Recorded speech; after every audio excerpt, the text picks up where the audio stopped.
Assalamu alaikum. 1800 hours Pakistan Standard Time. This is Radio Pakistan. The news read by Sumaira Kamal. The headlines first. Prime Minister says the government is pursuing a policy of inclusive development with a focus on less developed areas to bring them at par with other parts of the country. President has stressed greater trade and connectivity among member countries of the Economic Cooperation Organization to attain goals of cohesive regional development and prosperity. Chairman Senate has said that Pakistan is committed to transform its brotherly relations with Qatar into a strong political and economic partnership. Governor State Bank says Pakistan has made significant strides in monetary and economic policy that helped stabilizing the country's economy. United Nations experts say the arbitrary detentions, extrajudicial killings and enforced disappearances are serious human rights violations being committed by Indian government forces in illegally occupied Jammu and Kashmir. Iran has denied any deadlock in the ongoing nuclear talks in Vienna for the revival of 2015 nuclear accord. And now the news in detail. Prime Minister Imran Khan says the government is pursuing a policy of inclusive development, particularly focusing on less developed areas to bring them at par with other parts of the country. Addressing a ceremony at Quaid-e-Azam residency in Ziyarat this afternoon, he said Balochistan, interior Sindh, merged districts of Khyber Pakhtunkhwa and southern Punjab were ignored in the past. He said the federal government gave a package of worth 700 billion rupees for the development of Balochistan and is going to announce another package for roads and highways. The Prime Minister assured that he will diligently work for the establishment of liquefied petroleum gas. Imran Khan said it is unfortunate that even the funds allocated for Balochistan in the past were misappropriated. He said Ziyarat has great potential for tourism, which needs to be developed to generate economic activities in the area. The Prime Minister urged Balochistan Chief Minister Jam Kamal to start a health card scheme on the pattern of Punjab and Khyber Pakhtunkhwa to provide health coverage to the people of Balochistan. Imran Khan commiserated with the families of FC soldiers who laid their lives in a terrorist attack. President Dr. Arif Alvi has called upon the member countries of Economic Cooperation Organization to forge a firm partnership to address the issues faced by them and achieve the goals of development.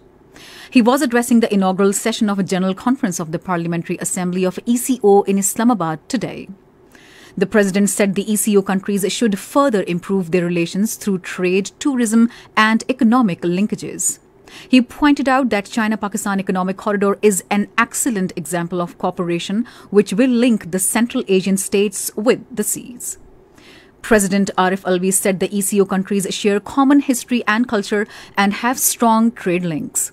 Regretting the double standards in the world politics, the President said the denial of Holocaust has been criminalized in the Western countries, but they are not ready to listen to the Muslim Ummah's concerns on Islamophobia.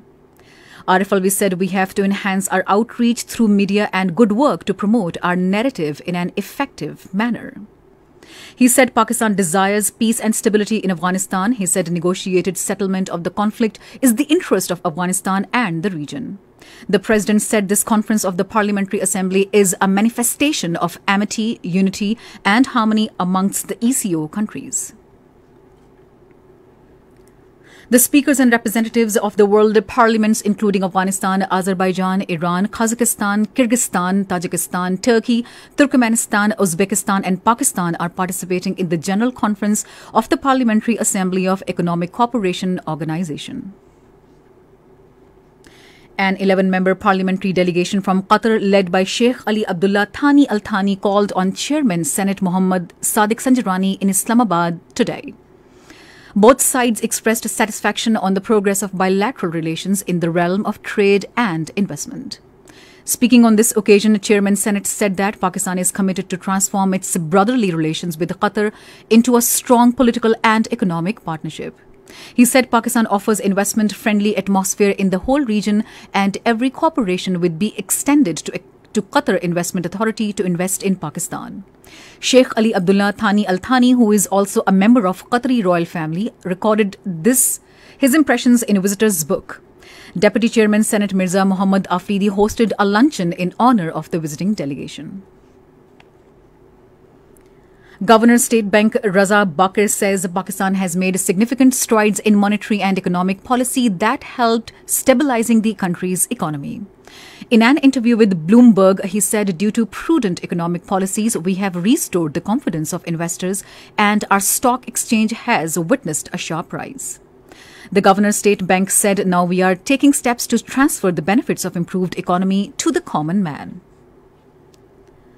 This is Radio Pakistan. Tajikistan President Emomali Rahman is paying a two-day visit to Pakistan from tomorrow at the invitation of Prime Minister Imran Khan. He will be accompanied by a high-level delegation. During the visit, Prime Minister Imran Khan and President Rahman will lead their respective sides in the delegation-level talks. The two sides will exchange views on deepening bilateral cooperation in diverse areas including political, economic, trade, investment, energy, security and defense, culture, education and regional connectivity. A number of agreements and MOUs are expected to be signed during the visit. The visiting dignitary will separately meet with President Dr. Arif Alvi. 5 prominent UN experts have said that the arbitrary detentions, extrajudicial killings and enforced disappearances are a part of an ongoing pattern of serious violations of human rights by Indian forces in occupied Jammu and Kashmir. These UN officials in their letter communicated to the concerns to the Indian government by highlighting the cases of 3 Kashmiri men, Abdul Wahid Para, Irfan Ahmed Dar and Nasir Ahmed Wani, who were illegally picked up and killed extrajudicial violating Article 6 of the International Convent on Civil and Political Rights. Meanwhile, in Indian illegally occupied Jammu and Kashmir, Indian troops in their continued acts of state terrorism martyred 14 Kashmiris during the last month of May. At least 28 people were injured due to the use of brute force.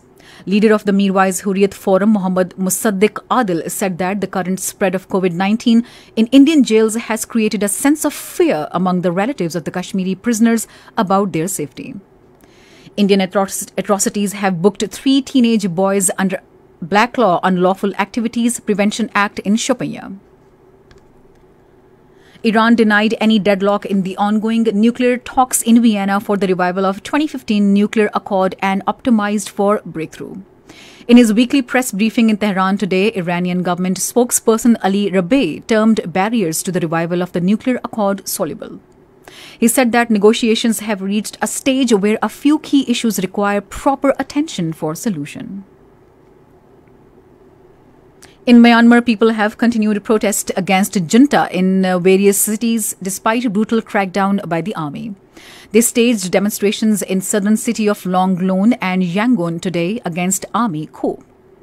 They were carrying placards and banners inscribed with slogans against junta and the favor of ousted civilian government. Meanwhile, a rebel group, Kirani Nationalities Defense Force, claimed to have killed 8 troops in yesterday's clashes.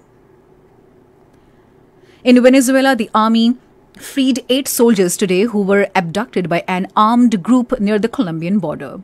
In a statement, Defense Ministry said the rebels, who are the former members of the Revolutionary Armed Forces of Colombia, has claimed responsibility of captivating Venezuelan soldiers.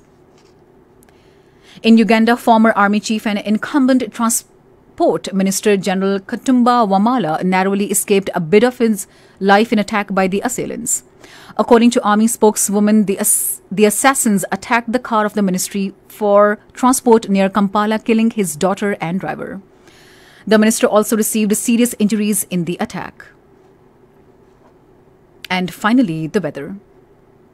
Mainly hot and dry weather is likely to region Upper Khyber Pakhtunkhwa in the afternoon. And that is the end of the news. For more news and analyses, log on to our website radio.gov.pk.